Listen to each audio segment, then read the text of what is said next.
What's up, everybody? Welcome back to the Having Report podcast. I'm your host, Brad Mines. Today we have Richard. How do you say your last name, Rich? Ayotte. Ayotte. Richard Ayotte to the show. He's a local.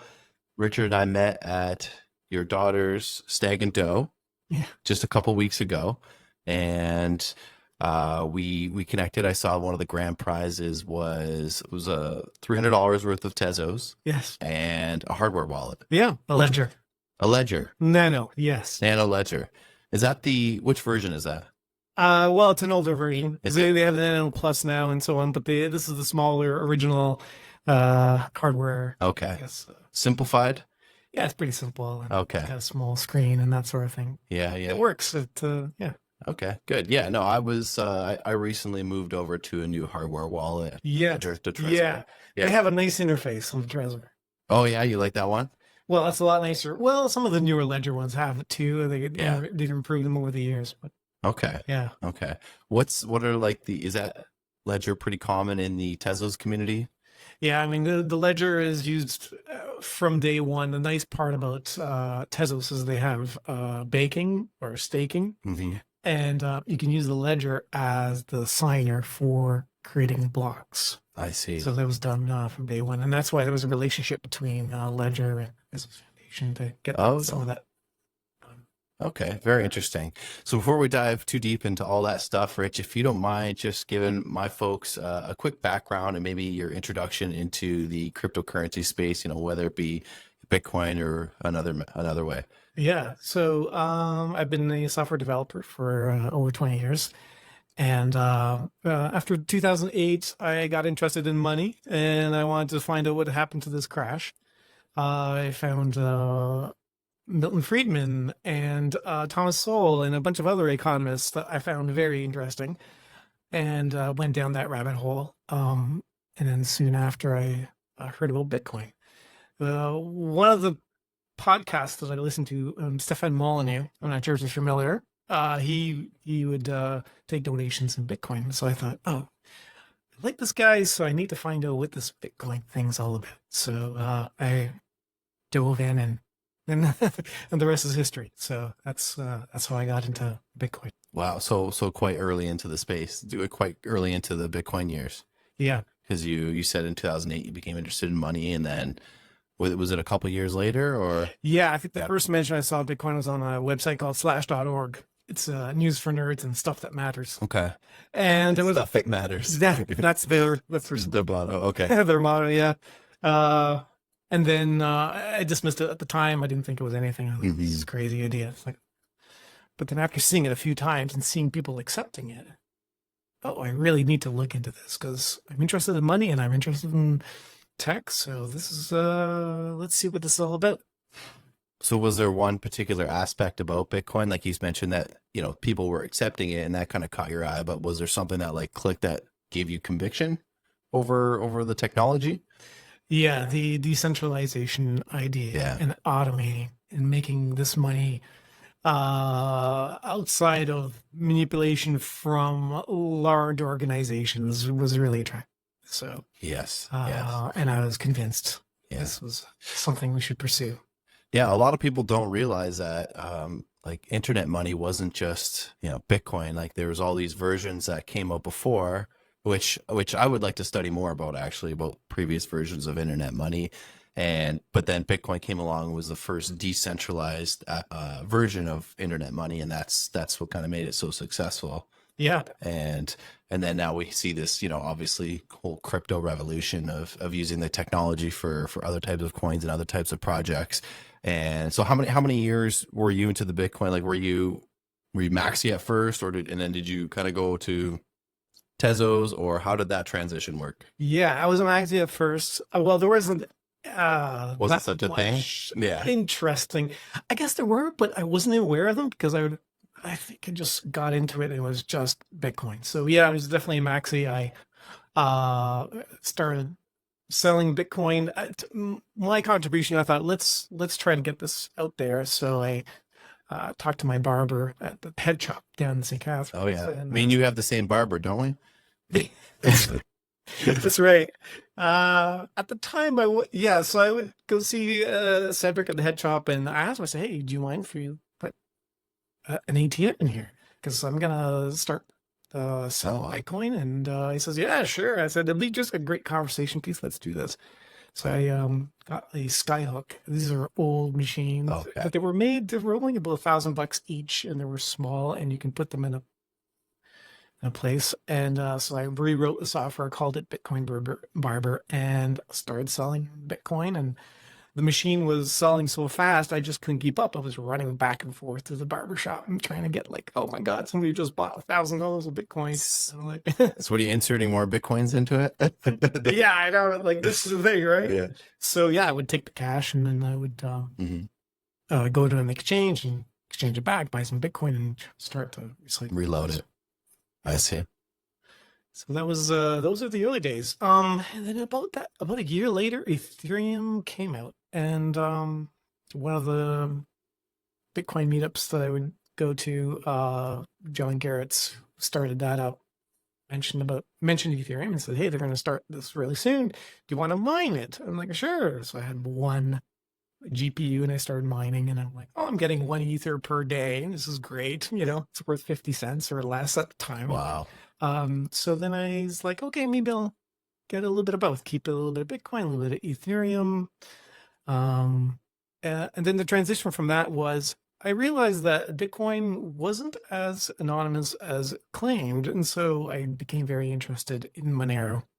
So I became almost a Monero maxi for a while. I was like, okay, now I need to transition to that for the privacy. And I thought, absolutely, we need some privacy. I was waiting for Bitcoin to have some sort. I thought maybe Lightning was going to help there, but it doesn't seem to be catching the way I had hoped. And then after that, I heard a podcast with Arthur Brightman, and he talked about some of the issues, I guess, with governance, and also with Ethereum's ideas were great. However, the smart contracts were designed in a way that were easy to write but hard to verify, and so you could have a lot of security issues, and some of these contracts were hard to get right. And Arthur Brightman talked about this and said, we have a solution to there's a way that we can solve these things. And the founder of Tezos, and once I heard that, I was completely sold. I thought, okay, yeah, this is so much better than what I've seen. So that's the transition. Very interesting. Now, on your journey, was there any concern of the coin holding its value when you're transferring, all your value to another coin? Like, isn't that concerning? Like, Bitcoin's the biggest in terms of market cap, the most liquid. It's at over $1 trillion market cap today, where Tezos, I think, is around 700 million, if I'm not. Yeah, I guess in the US it's about 700 million, right? Yeah, so I do tend to go by the US prices. Do you go by US or do you prices? Canadian. So it's about $1 billion. It makes me feel better. Okay, fair enough. Yeah, is there any concern about that, like moving into a smaller cap coin and putting so much value there? Yeah, so there's different parts of a network. There is a token price, and there's also governance, utility of coin, and scalability, and all these other aspects. So definitely the price is important. Otherwise, people won't be interested in and won't use it.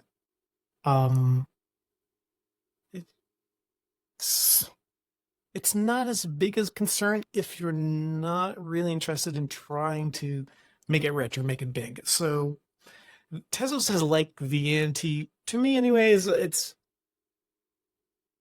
kind of like the anti-make money coin. And I'm saying that in a way that I don't want to discourage people from getting into Tezos, but for example, the subreddit for Tezos was, one of the rules was you don't talk about money, you don't talk about price. So what are we here for? We're here for the creation of fair money. And we want to make sure that this is decentralized. And these are the conversations that are had in the Tezos community. There are, of course, a lot of people, and I'm not going to deny that I would love for the price to go up and get rich one day. But that's just one aspect of crypto. Yeah. Yeah, I mean, there are some cryptos that I put my money in and the money totally disappeared, of course. Definitely. Zen Protocol, which I thought was going to be a great crypto, but yeah, just yeah, it went to zero. Right, right. Very interesting. So Bitcoin, proof of work, Ethereum, proof of stake, Tezos, Proof of stake proof of stake. from day one, actually. So Okay. it's just kind of nice. It's the first large scale proof of stake that has lasted. So Okay. 2017 launch, so this is quite a while. Okay. And so you're a developer for Tezos. You were with Exodus. Have you ever dabbled and like looked at Bitcoin Core? Like what are your major concerns there? I know you and I talked at the stag a little bit about I think a small group of developers trying to or be able to sway the direction the coin moves. Yeah, the governance. The Is that what you mean? Like, Yeah, the governance. protocol changes and so on. Yeah, there's a few concerns I have about Bitcoin. This is why I'm in Tezos, I guess. The governance is not transparent. And so if you want to verify, you need transparency. I feel like transparency is a great tool to fight corruption. So if there's anything going on, if somebody wants to change the protocol on Tezos, you need a vote. Okay. And on Bitcoin, there is no vote. The only way to get out is to sell your Bitcoin or go with whatever fork. So if you believed in big blocks a few years ago, then you would sell your Bitcoin and buy Bitcoin Cash. Right. And you would try to get one of those forks. But that process is for Bitcoin is slow and not transparent. So can you extract Bitcoin not being transparent a little bit more? Because this is good. Like this is a lot of people are, in the Bitcoin space, in an echo chamber and, only Bitcoin is good and everything else is bad. So I like hearing the criticisms of Bitcoin. So how can you tell us a little bit more about how Bitcoin isn't transparent and what that looks like when devs make that decision? Yeah. So with Bitcoin, you'd have to be a developer and you'd have to see the source code to know if there's any kind of changes to the protocol. If the protocol changed, it would be done in a way that you could get announced. It could be announced. I'm sure this going to be announced and discussed on social media. I mean, these decisions fundamentally get done that way. But the people who hold Bitcoin don't get a voice beforehand on the direction of these forks. So, for example, the Bitcoin Cash, anybody who held the Bitcoin didn't really have a say other than, trying to say something on social media. Hey, I don't like this. I like Bitcoin Cash and so on. So with Tezos, if you like a certain direction, you get to vote on it. And the vote is transparent. Everybody knows who voted. And the people who vote, the more of that crypto that you own, the more you can, the heavier is the weight of your vote on the direction. Now, are there any downfalls to that of big holders having a bigger say? I think it's the same thing in all cryptos. It's just that with a cryptocurrency where you have a proof of stake and an on-chain governance, it's transparent. And so, for example, if you had Bitcoin, one way to influence the direction of it would be just to hire the developers, and then pay them to make the changes, and then let them deploy the nodes or have people just download the software that these core developers have written. But then nobody gets a choice, how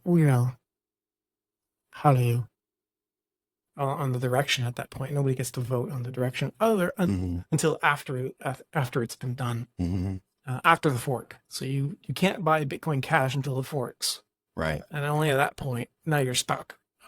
So it becomes a very messy situation, during these forks. Okay. So when you're introducing people into this space, are you introduce them through the lens of why Tezos is the best cryptocurrency, or do you say or do you take a different avenue? Or how? What's your strategy there? Because we call it like, orange pilling people. Yeah. I don't know. Do you guys have a color? Yeah, I don't think so.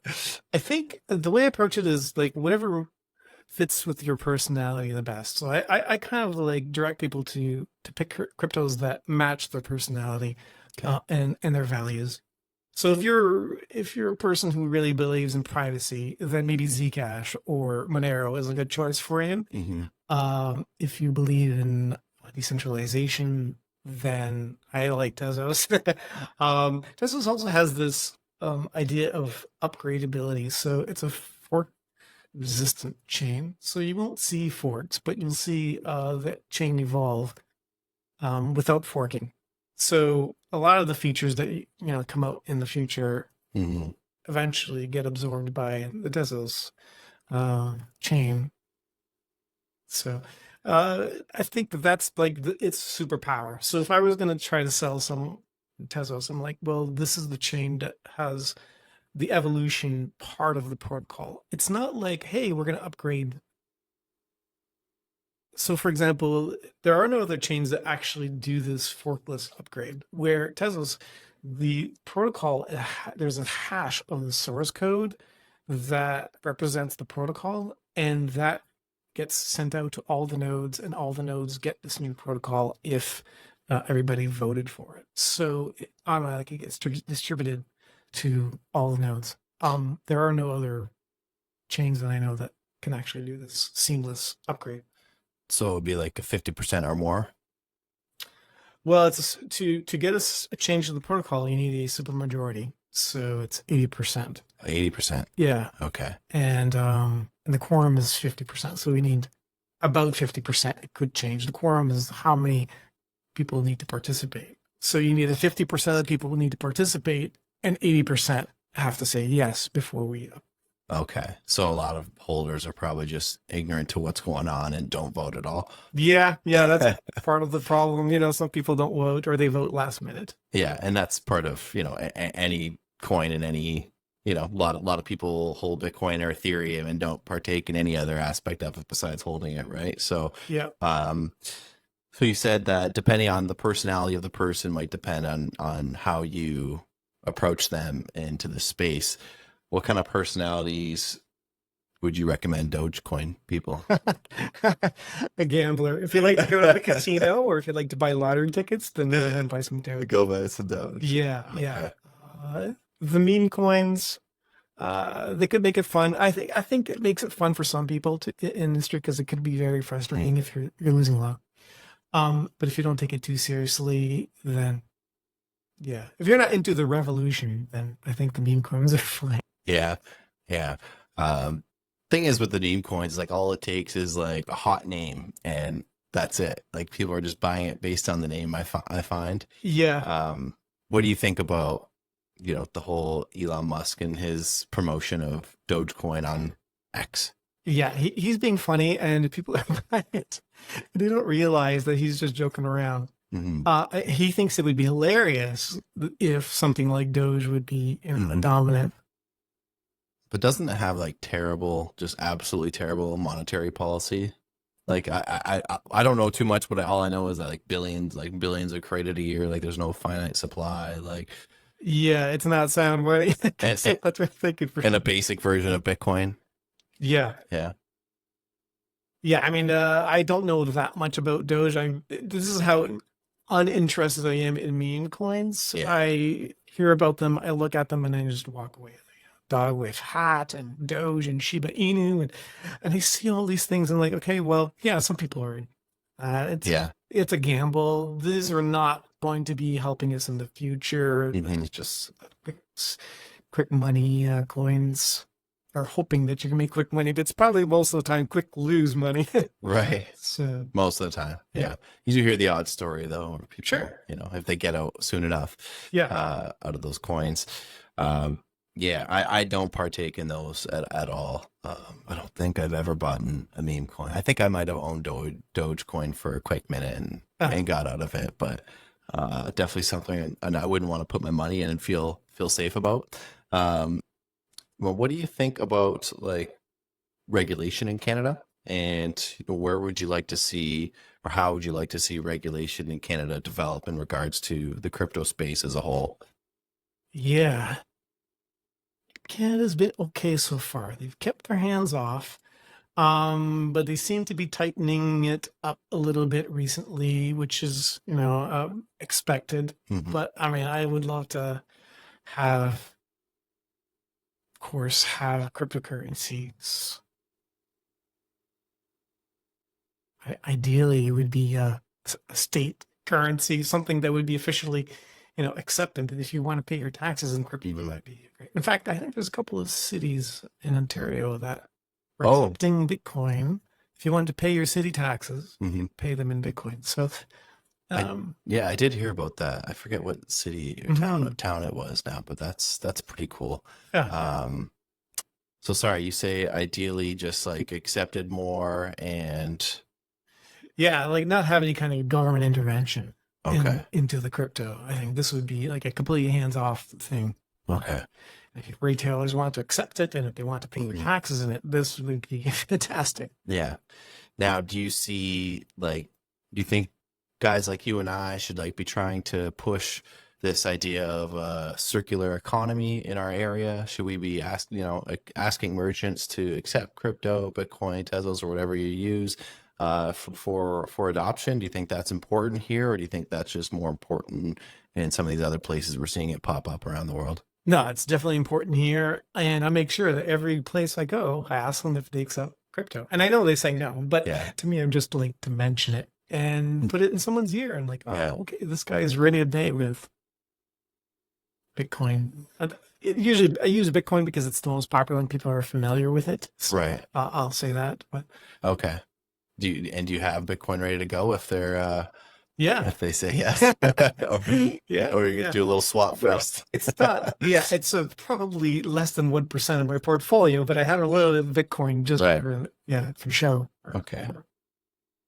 Yeah. So you think we should be adopting. So then I guess seeing transactions under a certain amount would be something you'd want to see too, like not taxed. So like if I pay you, for a pizza, like right now, if you buy something with Bitcoin, from my understanding in Canada, it's a taxable event. Right. So we'd want to see some sort of tax-free merchant policy Yeah, I mean, there under a certain price. That'd be fantastic yeah. if we can have this. Yeah, and just, but governments love taxes, so they're gonna find a way to collect something at that point. Yeah, yeah, it just makes it difficult to use every day, I find. But there's, some businesses that are doing it. Famously Tahini's. Are you familiar?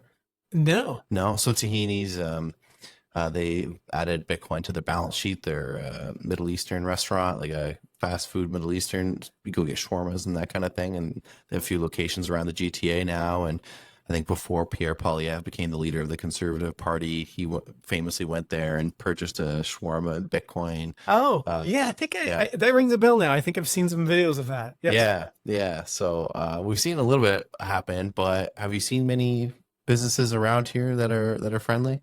Not really. I No. mean, that they accept, other than the barbershop when I was doing that. Yeah, that you started. Yeah, that I started. So I would pay in Bitcoin at the beginning, and then in the end, I was paying in Tez, in Yeah. Tez. But yeah, Very interesting. So just kind of circling back to your experience. So previously you were a developer for Exodus, yes, and how long were you there, and like what did you learn while working on that kind of stuff?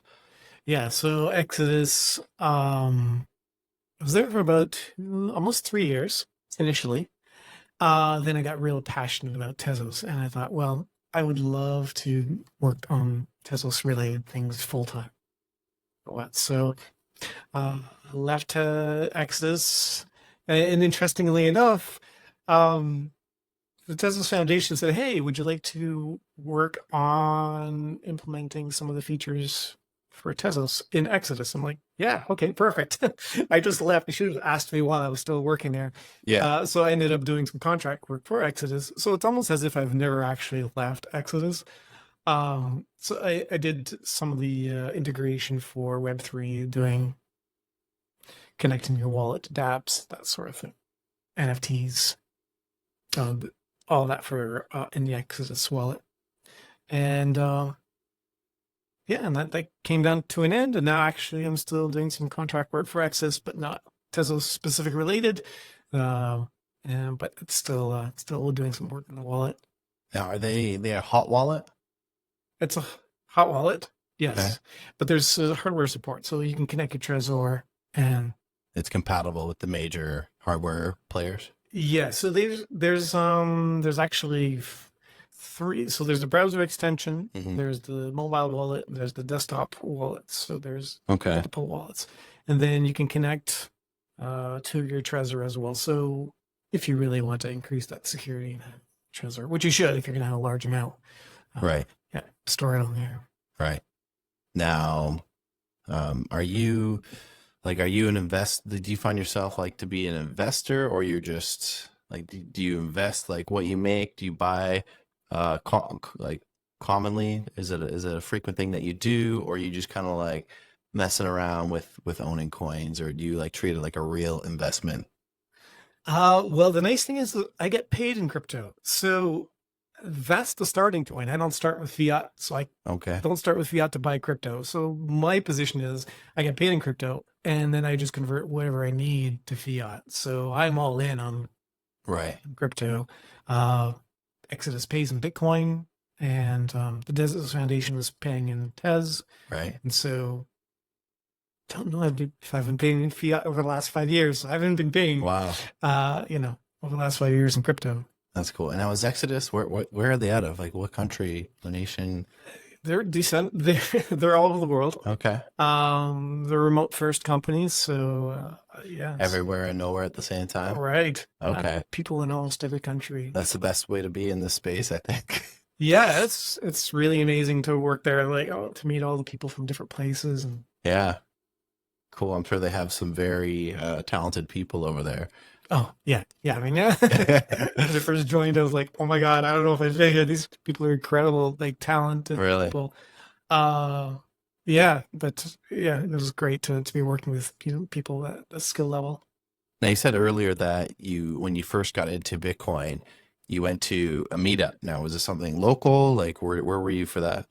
Yeah, so there was a meetup. John Garrett started this meetup, Bitcoin meetup. It's going actually. I think it's been almost 10 years now. And it's funny because I was like the third person. It was like the third meetup, and I was the third person because the first meetup there was like two people, and I was like, I show up. He had this running in a hotel, and we had like a little conference room, and he had Timbits and coffee. Yeah, so that's how that started. So, sorry, where was that? That was in St. Catharines. There was Okay. yeah, And it's still going on. yeah. Well, no, it's no longer there. I mean, Okay. we joined at the Manhattan in St. Catharines. So we went through multiple places. We kind of shifted over to Mate Cafe for a while, but then during COVID, that didn't work out. And then now we're at Okay. And what like when does that occur? Is it like a certain day every month or yeah, once a month. okay? It's the second. I can't remember. I just put the calendar Yeah. notification, but yeah, so it's once a month. Okay, maybe you can send that afterwards, and I can throw it in the Yeah. in the show notes if people are interested in this area to go check that out. I'd be interested to go check it out. Yeah. Yeah. Have you been lately or? There was one last night. I missed it. Okay. So yeah, the next month. I'll probably be in the next month if you're going for sure. I'll definitely go. All right. And we were talking earlier, so this will be the third year having reports doing the Blockchain Futures Conference. You said you were there last year. Are you going again this year? Yeah, I'm not sure if I'm going this year. Last year was a mentor, so helped out some of the programmers or teams do the hackathon. Helped them out with that. And yeah, I'm not quite sure because my daughter's getting married. So That's right. I don't know if it could flex. I have to look that up. Yeah, you probably don't want to miss that one. Yeah. Yeah, that must be pretty exciting for you. Is this how many? Did you just have the one child? Or? I have two. I have a son as well. Okay. Yeah. You guys must be pretty excited for the big day coming up. Yeah. Yeah. First one to get married. So yeah, that's very cool. What about traveling in crypto? Like I went to El Salvador I went to the land of Bitcoin maxis in December for 8 days. And it's quite interesting to see their lightning circular economy that down there. They're all using, I was using a Wallet of Satoshi app. And, I don't think that's self-custody or anything, but I'm not putting, obviously my full bank on there or anything like that. But it was cool just to kind of like send it right to that from I basically send, I use Bitcoin Well. So they're out of Edmonton, and they are all about, Bitcoin only, no KYC, and just buy your Bitcoin and go to your Lightning, whatever wallet you want it to go to. So I was just kind of using that going around there. Have you ever thought about maybe traveling to any of these places? I don't know if there's like a Tezos community out there somewhere.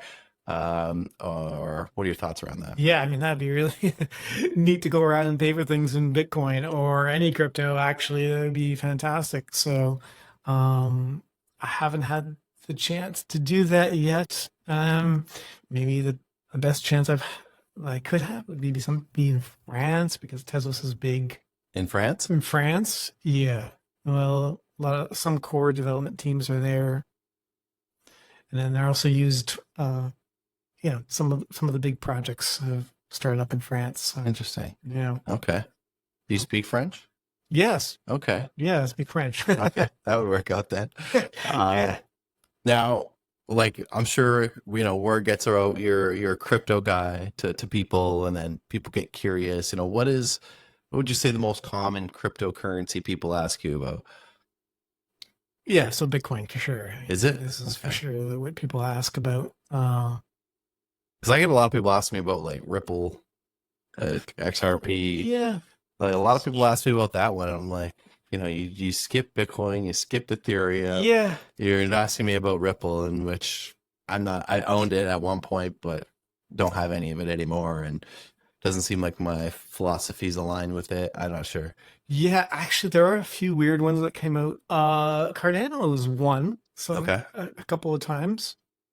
These are the oddballs, though. Most of the time it's Bitcoin, but there was another one, but there were meme coins, and these are complete scams. Don't.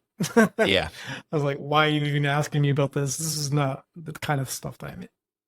Right. Something Right. else. They use blockchain, but it's Right. like 3-button click and you can create your own coin now, right? Yeah, I mean, with guaranteed returns. As soon as you hear those words, just walk away. I mean, anybody says it's guaranteed return. Mm-hmm. You don't know what you're talking about. There's risk in all of them. So Mm-hmm. yeah, so there's nothing. Was there any like of these meme coins or ICOs or things that went under that kind of just really shocked you? Because like you've been around the space for a long time, you've seen a lot of stuff go down and go under, and most recently we've seen FTX, big exchange, go down. We've seen Terra Luna, billions of dollars Yep. in market cap kind of dissipate overnight. Yep. When I got in, it was BitConnect was a big one. And like there's so many that came along and come and gone since you've been in this space. Was there any that kind of stood out to you, or that you maybe got involved with? And any thoughts around that? I didn't get involved in any of them, but I was surprised. I was not surprised with Luna in the US, their stablecoin. That didn't work. I was actually, not surprised by that one, but I was surprised by FTX. Didn't see that one coming. But I wasn't involved, and I didn't get stuck in any That's of these exchanges. Yeah. One of the interesting ones was that I read a book about was Quadriga. Yeah. Yeah. You must be familiar with that. Yes, that one I almost lost money on that one. Okay. Because when I was running the Bitcoin ETM, this is who I would meet. I would meet someone from Quadriga. Okay. And it's like, okay. They were accepting cash, so I'm just bringing them some cash. And then he would send me the Bitcoin. But there was one day I was like, it's been a couple of weeks, guys. I gave you the cash. Where's the Bitcoin? Oh. Where is this? I mean, I need to reload this machine because people are buying, and I need to get this going. So, and then like, oh, I got the Bitcoin. Okay, there's something going on here. I don't know what it is, but they're really busy or they're something. So, yeah, I think it was probably about 4 months after that, where my spidey senses were tingling, or the whole thing blew up. Yeah. So So you didn't get that Bitcoin that for your last one? I actually did get all the Bitcoin, so I was Wow. okay. Yeah. Yeah. Yeah, I started opening up I went to connect to other exchanges. Kraken is great, so I've been Yeah. using them a lot. Yeah. No, I see a lot of good things about Kraken. I don't think I've ever used it myself though. I've used a lot of exchanges and services over the years as the space has developed, and some come, some go, or disappear, or error 404 or whatever happens. Yeah. But Quadric was an interesting one to me, just with the whole Jerry Cotton, the founder, passing away in India. And of course, anybody who had any money left on there, were skeptical Yep. of that situation. But I actually read Jennifer Robinson, I think her name is, his wife. Oh yeah, that's right. She wrote a book called Bitcoin Widow, and it's just like basically a tell all from her perspective. And I do think it's genuinely written. I think what is in public record has occurred, but that was definitely a strange one. Yeah, definitely strange. I still have a hard time believing that he's dead. Yeah, I mean, it's hard to believe. It's just so Yeah. crazy story. Hmm. But I do know some people who did lose money. Yeah. One person I know lost a Bitcoin. So Wow. yeah, at the time it wasn't worth as much as it is now. But No. No, but that'll always be with them. I had a Bitcoin on Quadriga, and now it's gone. That's right. Yeah, yeah. No, I was actually like, I think I used it. I'd recommended it to a couple people, but no one had anything that I'd recommended. Like just a couple people, literally.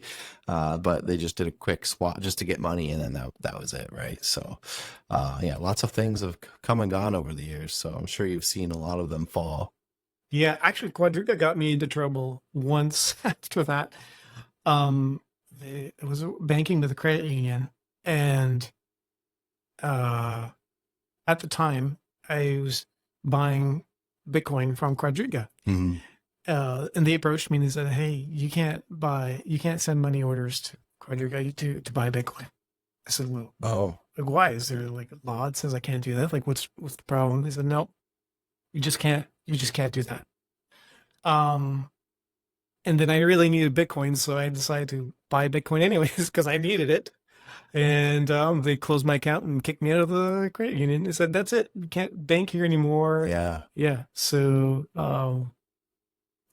that was one of these situations where I was like, "Wow, like, Yeah. this is crazy." So I ended up.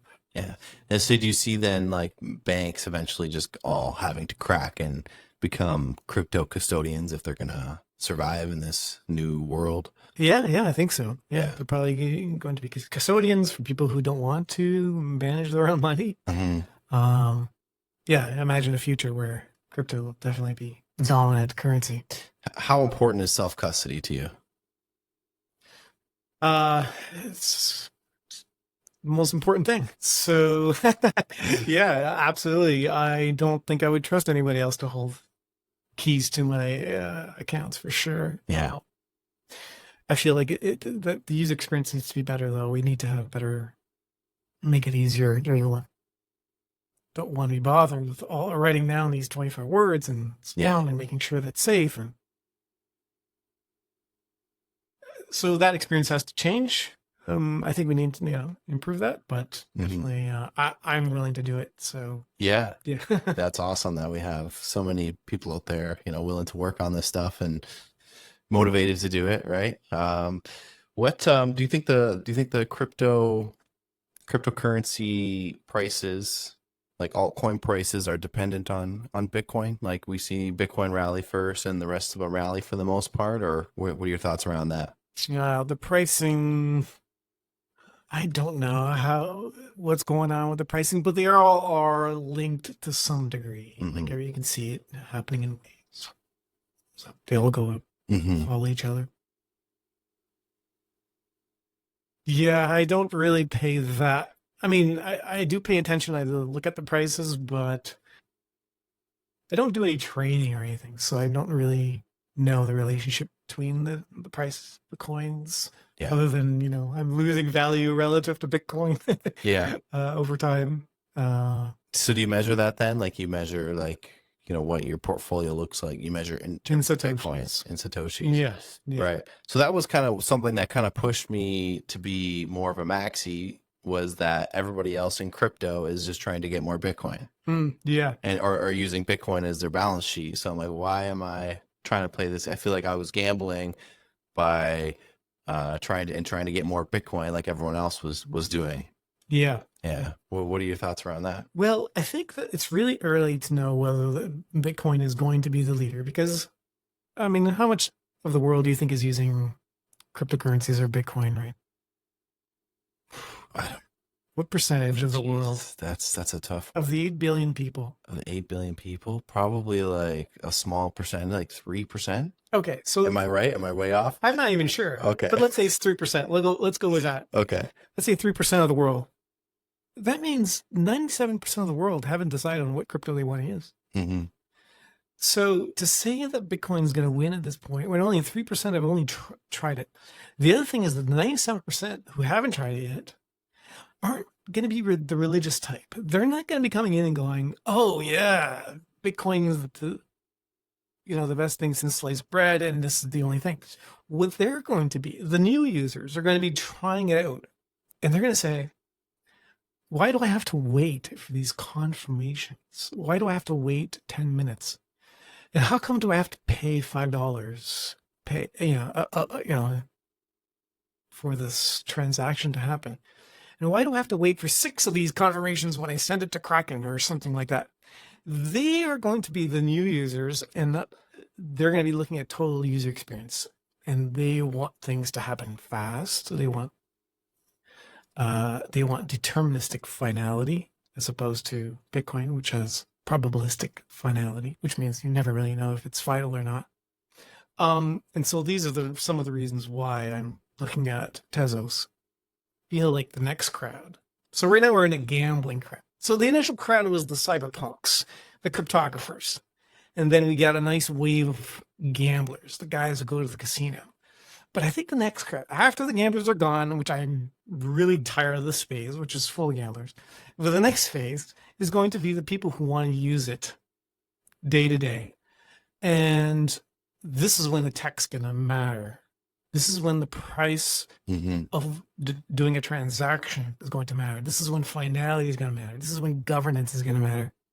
Right now, none of these things matter because we're surrounded by gamblers. So, do you see any validity to the proof of work algorithm that Bitcoin is held true to, and the fact that it's backed by electricity rather than staking of your coin? Yeah, none whatsoever. Really? Yeah, I don't see any benefit at all. In fact, it's less secure. And the way I measure the security is how much money would it cost to attack this network?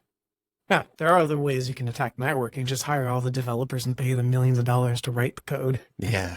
But if you want to attack the Bitcoin network, then you need to buy all the miners or all the mining equipment and so on, and you can own Bitcoin that way. It's way more difficult to do it with a proof of stake. Why? There are people so you would have to buy, as you bought the coin, the price would go up. And the more the price would go up, the more expensive the coin gets, to the point where the cost of purchasing or to be able to do like a 51% attack would be astronomical for a proof of stake. And there are people who wouldn't even want to sell, which means that if they don't want to sell, you never get to have that coin. Right. Where with Bitcoin, if you don't want to assemble your mining equipment, then I'm just going to go find somebody else to make me some chips, and I'll manufacture it myself and I'll mine it myself, sort of thing.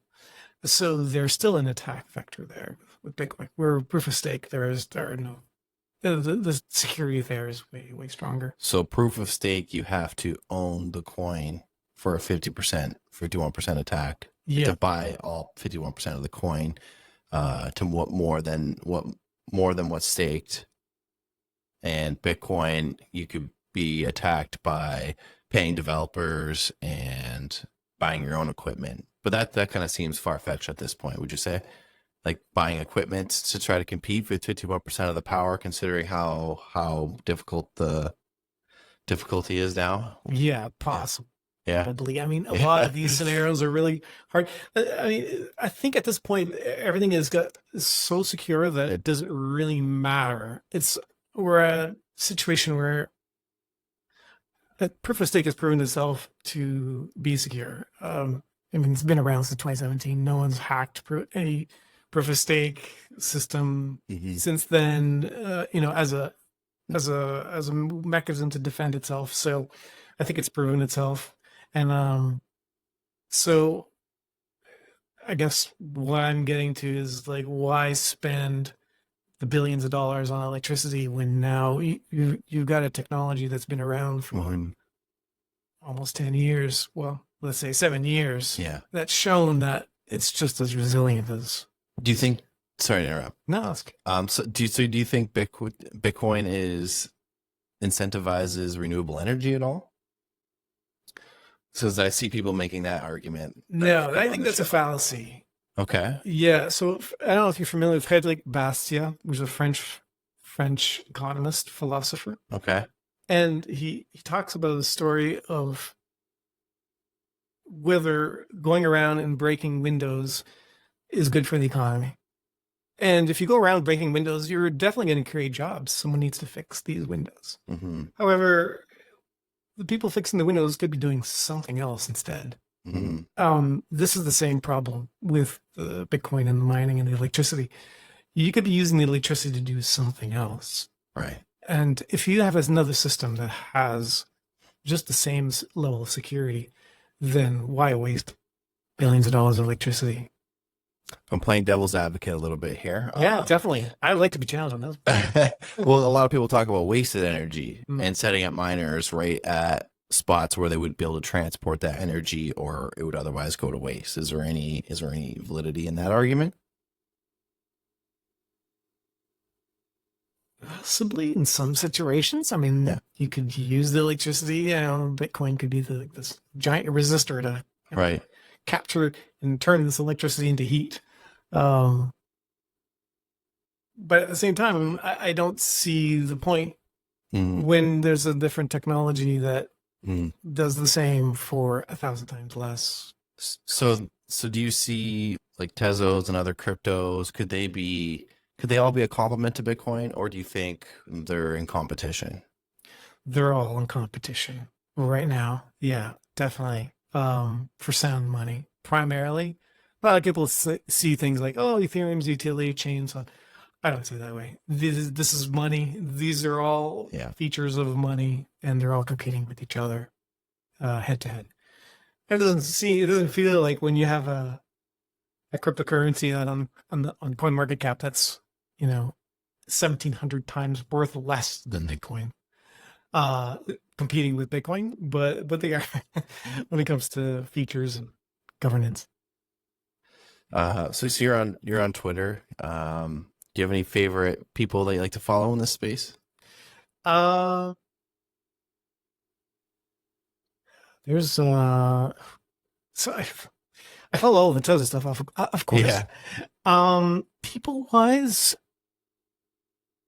Maybe so. Andreas Antonopoulos. I Okay. think he was one of the early. He came Yeah. down and talked to our government and so on. He was great in the early days. Yeah, I really like him too. He's very eloquent and very technical, Yep. and I think he's got good morals as well. Yeah.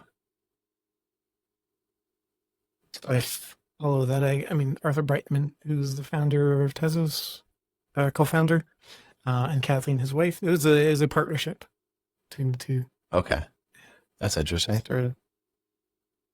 They met at a libertarian meetup. So Really? just to give you an idea of where some of this comes from. Yeah. So they met in New York at a libertarian meetup, and they were talking about some of the ideas on fair money. This is where Tezos comes from. It doesn't come from a place of technology, or it's a place of money like a meme coin or any of those things.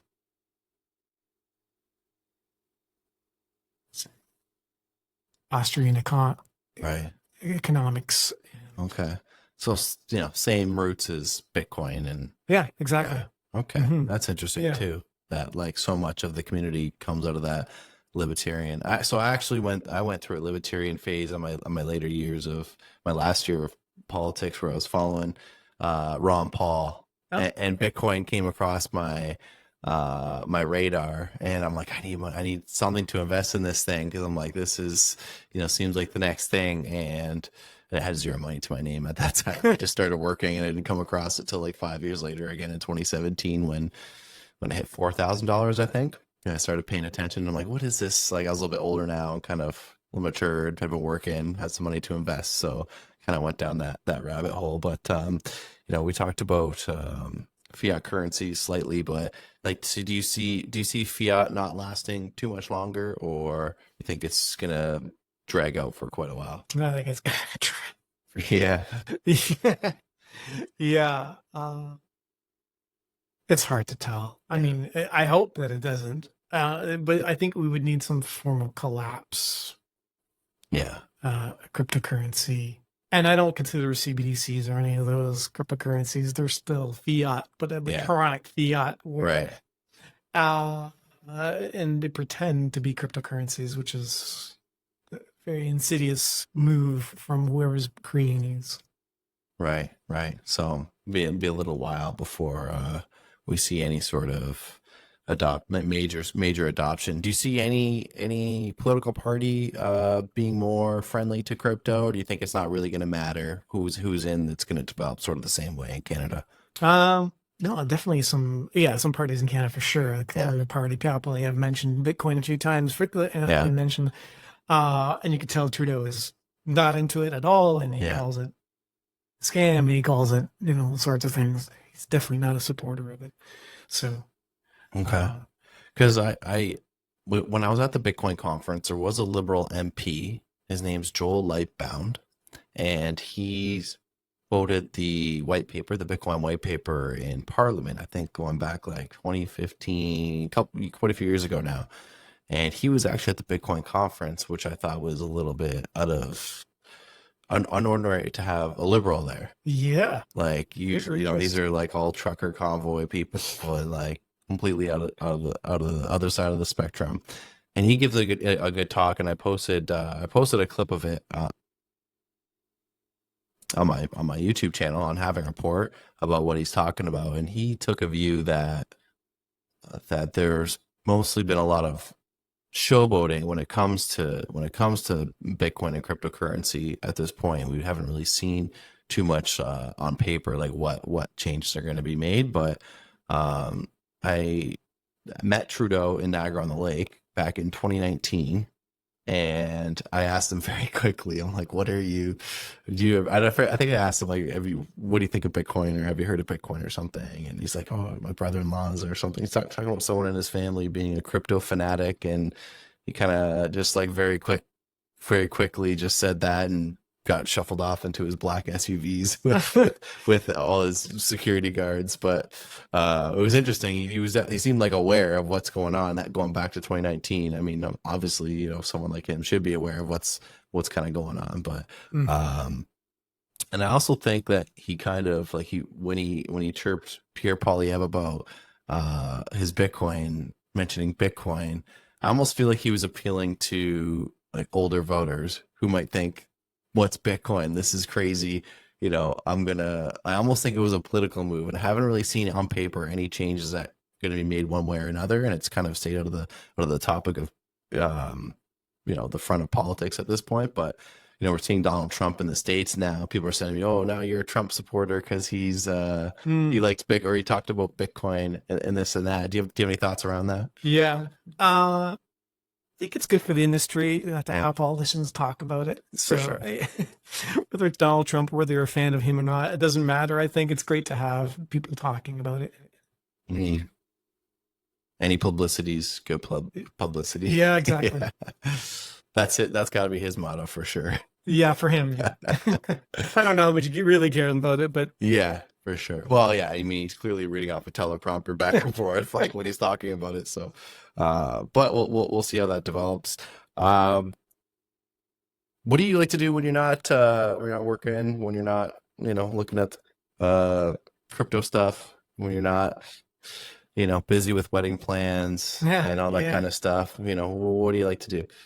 I enjoyed running for the longest time, but I've been having hip problems lately, so Okay. I'm waiting for a hip replacement. Oh, okay. So, but yeah, I really enjoy running, like chess. Okay. So, We should play chess sometime. I like chess. you did? I do. Oh, are you on chess.com? No, I actually prefer real life chess over Oh, sure. Over the board. Perfect. I get bored on the online stuff because we had I don't know if it was chess.com, but it was some sort of chess app, and all my friends were playing, and I had like, before I know it, I have like 5 or 10 games going on at once, and just all a big blur to me. So I like to just focus on one game and like get her done. Like I don't know how it works with chess. If like you take them, we could make a move, and then it might be a day before the next person makes a move, and I'm just like, Yeah. it doesn't seem like real chess to me. Yeah, it is kind of different that way. I do like a daily game, so you get one move per day. Yeah, sometimes I forget what Yeah, like I don't even the know. plan was. I'm like, Yep. I had a plan. I don't know what it is anymore. But yeah, it's fun. That's cool. It's a good- That's cool. So I'm gonna announce that we're doing the with Sean Somers. He does the Niagara Bitcoin meetup in this area. So we've done it in Niagara Falls, Eager Beaver, and a couple other places. And I've been trying to go to every month now. So we're bringing it to Welland in July. I think it's July 24th. We're gonna go to my friend's pub. My friends bought the old cavern in Welland. It's now called Riverbank Tavern. Okay. So we're gonna do a Bitcoin meetup there on July 24th, the first one in Welland. So I'm gonna try to make it good. So maybe we can permanently have it here, and help my home base. You know what I mean? Are you from Welland, or what part of Niagara? I'm from Niagara Falls. You're from the Falls. Yeah, Okay. I've met Sean. He had one of those meetups in Niagara Falls. It's about a year ago. Yeah. Yeah. So Okay. but You went to one of the meetups. one of his meetups. Yes. Oh, okay. Yeah. How did that go? Well, it went well. I mean, it was great. I got to talk to him for a while, and he's Yeah. definitely a Bitcoin maxi. Oh, yeah. Like I'm maxi. He's like maxi. Super maxi. Yeah, super max. But we still had a good conversation. Yeah. Yeah, I'm not crashing his meetups anymore, but No. but I think we should definitely continue to have these conversations. Yeah.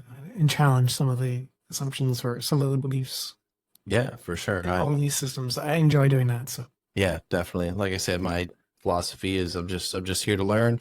I don't do the developing myself, so I'm kind of, I rely on what other people are saying. In fact, actually, when I first got into it, I'm like, I don't know the back end of all this stuff. So like, who is like the main guy? Who's like the smartest computer science? And like one of the names that came up was John McAfee. oh no, So my introduction was like, I think it was like John McAfee and then like Roger Ver, but like I was following John McAfee like very, very closely when I first got in, and that was just like total cowboy. yeah, I think so. Yeah, but definitely not a maxi. Made some wild predictions and lived a wild life, that's for sure. Yeah, and promoted some of the things that shouldn't have been promoted. I mean, some of the coins that he. Yeah, a lot of ICOs, and I was brand new, so I'm like, oh, everyone's getting rich off ICOs, so let me chuck a little bit here, chuck a little bit there, and that's where I tell people to learn from my mistakes. Don't go into all this stuff at first. I'm like, learn, maybe get some Bitcoin at first, which you might take a different avenue depending on personality, like we spoke earlier. But that's kind of been my exposure to people is through Bitcoin, and the first one, and the most liquid, I guess. So that's how I see as if you're going to be an investor, I just see it as a safe play, and I just kind of practicing what I'm preaching. So if I'm saying buy Bitcoin, but I'm all Ethereum, that wouldn't be right. So like I'm mostly allocated to Bitcoin, so that's kind of where I tell people, in which in terms of fiat dollars, we should see price appreciation really in any legitimate cryptocurrency, you would think. But sometimes, user adoption can outweigh the technology. Do you find? Yeah. Yeah. Yeah, absolutely.